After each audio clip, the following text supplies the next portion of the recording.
ఎగురుతూ నీ పాదం, ఎదుగుతూ నీ రూపం, ఎదురుగా ఉంటే అంతే ఏదో ఆనందం.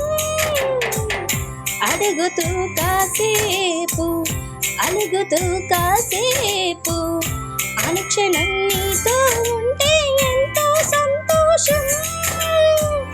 క్షణమలెన్నుతున్నా, వయసు ఎంతొస్తున్నా, పాపవే పాపవే నయనానా. మేఘాల పల్లకి తెప్పిస్తా, లోకాన్ని కొత్తగా చూపిస్తా, వెన్నెలై తనపై కురిపిస్తా.